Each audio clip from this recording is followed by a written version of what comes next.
Yo, now before I start the showcase, I do want to say that and preface, I'm not boosted. I have like 60 hours in last week. I've been no-lifing. You can search all the messages that I sent in the trade channel in the main Discord. I pretty much traded for everything I have right now that I'm wearing.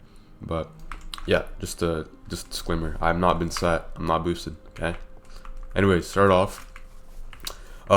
This build is Berserker, and I don't want to say also before that I pretty much only played Warrior. I played Warrior and Striker and Ninja. That's pretty much the only three classes I played like seriously.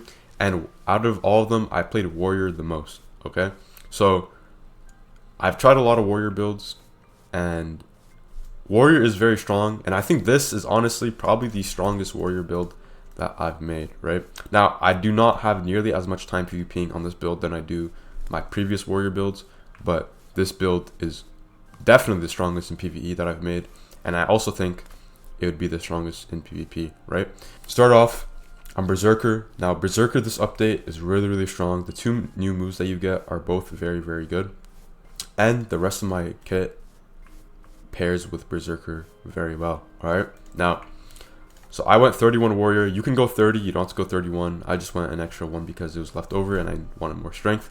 I went 18 Thief. Now, this is only and mainly for Piercing Thrust and Shuriken Barrage. Both these moves are my two favorite moves in Thief's kit.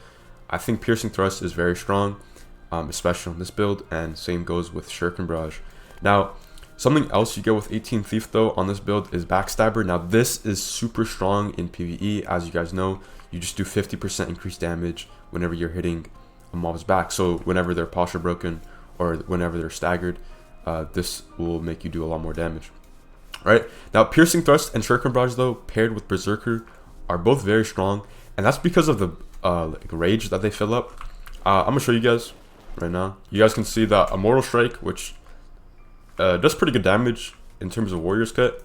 It gives you around like, I want to say like 5-6% of your bar fill up, right? But I'm gonna use a Piercing Thrust and show you how much it gives. Right, so like around 20%. So that's almost half of the required bar that you need to use one of your Berserker moves, right? So very strong in terms of Berserker, and I think it pairs really well.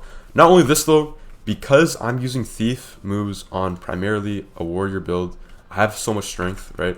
So I'm able to, like, these moves do a lot more damage than they usually do, right? Granted, you're not going to crit as much, and I still have decent crit chance, like 5.5. It's not bad. I crit sometimes, but overall, these moves just do more damage because of how much physical damage I have and how much strength I have on this build. Now, one katana or one samurai is purely just to be able to use katanas, right? I wanted to use this blood katana just because of, I think it's the strongest melee weapon in the game right now. And not only that though, but the crit is super strong in like both PvE and PvP. In PvP primarily, it's just super fast wind up. And yeah, it's literally faster than M1. Not only that though, but I do want to stock the passives. Again, I'm not boosted. I traded for everything I have. But you guys can see that I get 19% physical attack on this katana. Granted, you'd get this on any katana if you put these runes on a melee weapon, but yeah, I just wanted to go one samurai for this specifically. So that's it for the classes. To talk about the moves a little bit, you can mix them up a little bit, like depending on what race you're using. Obviously, I'm golem, so smash isn't that viable. I mean, it can be, but I'm not using it on this kit. You could get rid of backstabber for a move that you want to use. Not backstabber, you can get rid of assault for a move that you want to use, or like hindsight slash. Either of these two, you can swap them out, right? I'd say the rest of the kit though is you kind of need it, right? If you're PvEing, you don't need charge, but in PvP, charge is like a must. Charge and Piercing Thrust are like your two main gap closers, and they're both very strong, right? But again, if you have a race move that you want to use, you could just swap out Hindsight or Assault. And you could also use Bloodthirst instead of Blood Rage. I just like You can also swap in Bloodthirst for Blood Rage. It does more damage but less healing. So I opt to go for more healing in Blood Rage. But if you want more damage and you feel like you're not doing enough damage in your kit, which this kit does a lot of damage, I don't know how you'd feel that, but if you feel that way, you can use it if you want to, right? Okay, now talk about the kit a little bit. So I'm using Mammoth kit, right? And that's for two reasons. Number one, I didn't want to farm for the Ice Dragon kit. Not only that though, like you have to farm for the kit or for the drops, but you have to also farm for a good reroll because you're not gonna use a 0 reroll helmet from the Ice Dragons. It'd just be trash. Like this is just infinitely better. So that was the main reason I went Mammoth. But not only that though, Golem gets a 6% speed buff on assault mode, right? So I can kind of counteract the slow that this armor gets, right? So the helmet gives -2, the chest gives -5, and the boots give -2. And then I also kind of get like negate it with by using Shadow Drape. Now I'm gonna get into this in a second, but that's the main reason why I'm using this kit, right? I still get a negative stat boost or speed boost even with 6% from Golem and 3% from my cape.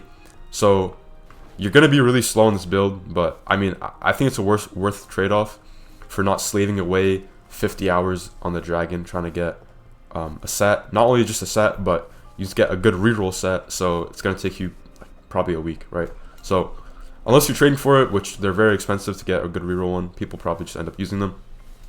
I just go for Mammoth, right? Much easier, and you won't lose your sanity. Now for your cape, I do want to use Yeti Cloak. Like I also want to preface this build isn't like, it's pretty min-maxed, right? Like you look at the runes, it's pretty min-maxed, but my cape and my rings aren't really min-maxed. I want to use Yeti Cloak. Granted, it's going to make me slower, but Yeti Cloak is going to give me like 30 more strength, more armor. So I think it's worth, and more stamina, I think. Or spear. I don't know what the secondary side is on it off the top of my head, but I think it would just be better. Granted, I'd be at -5% speed boost, but I think it's worth. And then the rings, my rings are pretty bad. Like I'm missing a Doom ring, and I'm missing the new like 20 strength warrior ring, the upgraded one that you can get in Tundra. So there's definitely room for improvement here. But yeah, piercing band and focus ring are kind of a must. Now, last thing I want to talk about quickly is the runes. Now, you can run a Dire Bear rune in your helmet. I think it'd be better than strength rune, obviously. I just didn't get one. I didn't care to trade for one either, honestly. And then for your plate, this can go to 6. And the other 2 runes that you would put on this would be Whale and I believe Ice Golem. Those would, if I remember correctly. These 4 are all very good though. So you could min-max this a little bit more if you got a 6 rune slot one and you put those 2 runes on it. For boots, this again isn't min-max, but there's not really a 4th rune slot that would be like a must to get on boots. So I don't really care that much, honestly. 3 is fine. I put the ones that mattered on it. And then for your weapon, now I do want to say something you can do is you can put a shark rune on this. I would swap out obviously Goblin King for a shark rune, and you can stack the bleed. But the bleed on the shark rune it does a lot less damage. So you're sacrificing, I think Goblin King is like 6% physical, which is a lot. Like that increases your M1 damage by like 4 or 5. Wait, no, I'm retarded. That increases your M1 damage by like 2 or 3. But 5 or 6% physical is a lot of damage, right? So if you want to sacrifice that for the extra bleed, go ahead. I'm just running this. I also didn't have a shark rune, so I just popped the Goblin King, right? That's pretty much it. I kind of want to just get this video out.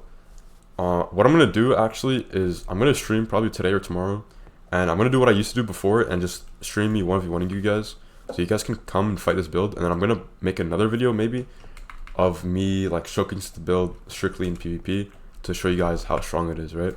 But yeah, that's pretty much it. Peace.